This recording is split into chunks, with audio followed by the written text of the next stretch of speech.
السلام عليكم ورحمة الله وبركاته أعزائي المشاهدين.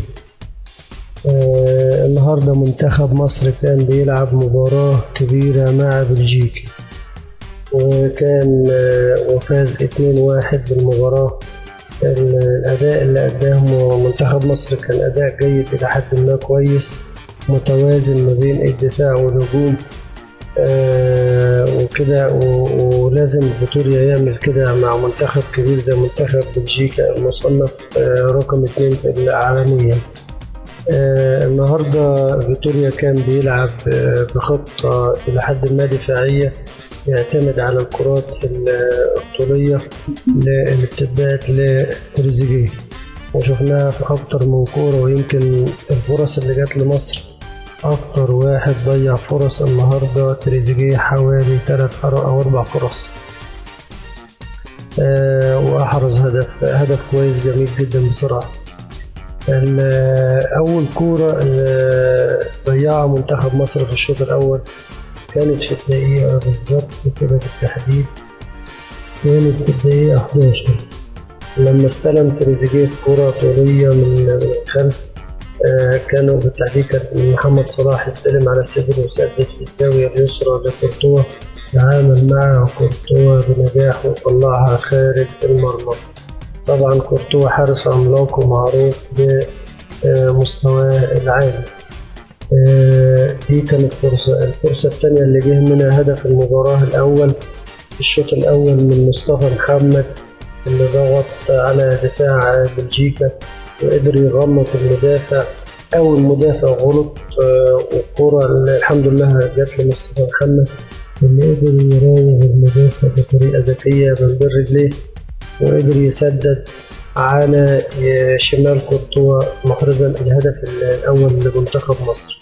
المنتخب ده عطى دفعة معنوية كبيرة لمنتخب مصر، وقدر المنتخب المصري يتجرأ على المنتخب البلجيكي ويضيع كذا فرصة، منها الفرصة اللي سنحت لتريزيجيه، وبدل ما يلعب عرضية لمحمد صلاح سدد في جسم كورتوا. لو تريزيجيه رفع طرف عينه أو على شماله، كان على شماله محمد صلاح زي ما انتم شايفين كده اللقطة اهي، محمد صلاح كان منفرد بالمرمى تماما.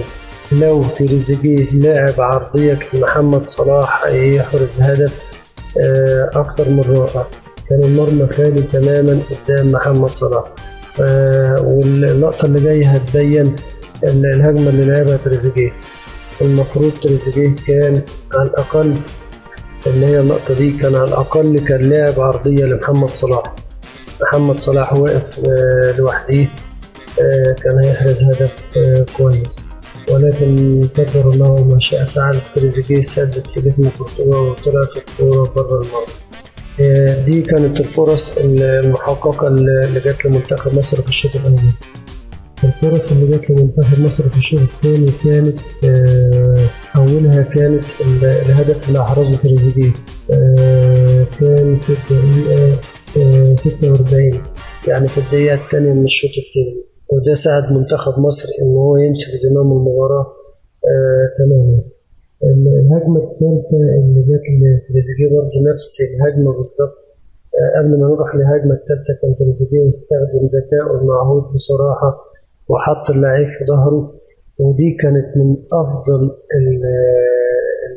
الحاجات اللي عملها تريزيجيه، إن هو حط المدافع في ظهره.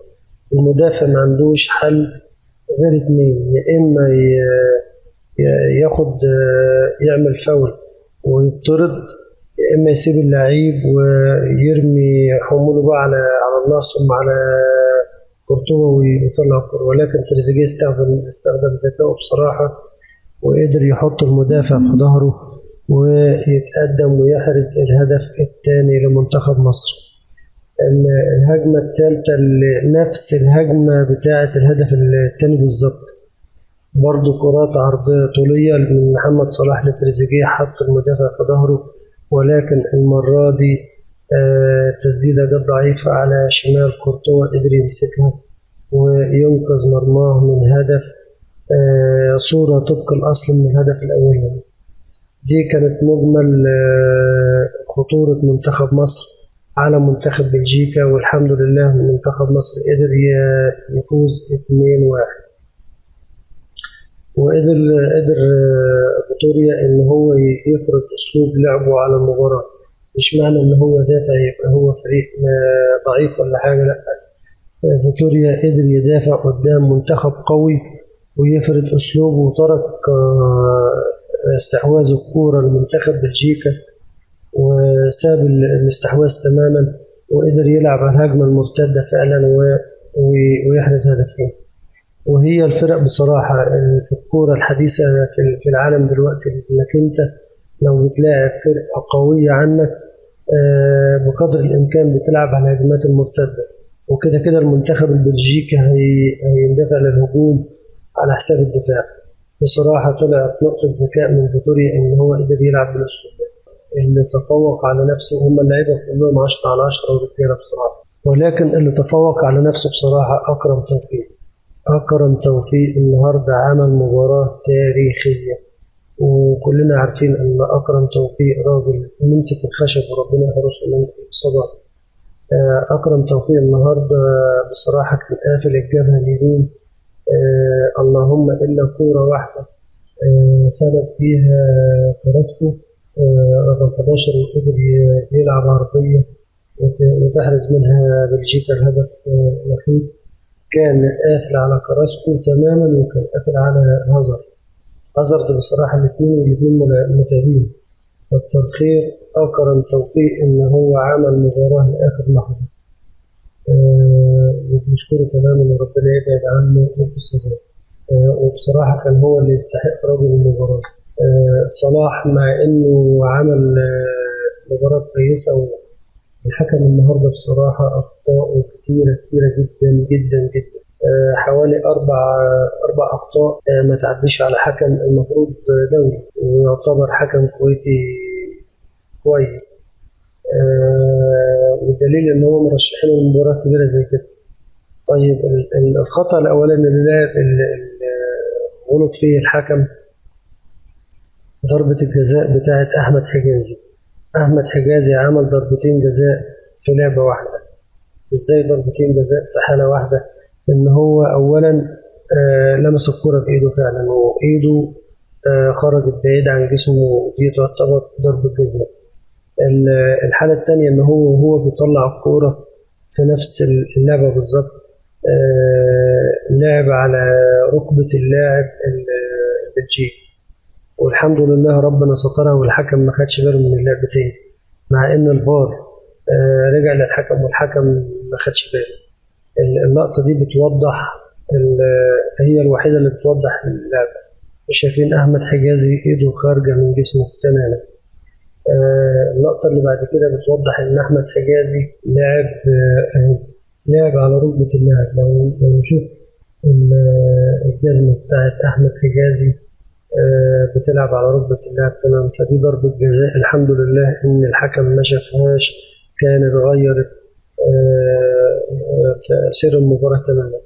اللقطة الثانية اللي هي غريبة جدا، أو لقطتين زي بعض مشابهين لبعض، إن لعيب بلجيكا متسلل تسلل كامل وواضح، والحكم حكم الراية واقف مظبوط وممتاز، أكثر من ممتاز، ومع ذلك ما رفعش.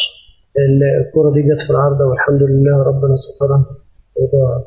لو جت هدف ولا حاجة كان هيبقى هدف من تسلل، وهي من الزاوية العكس الجانبية تلاقي إن اللعيب متسلل بحوالي خطوتين أو 3. الكرة الثالثة اللي غلط فيها الحكم أو حكم الراية المساعد الثاني نفس الغلط بالظبط، زي ما نكون متفقين مع بعضهم.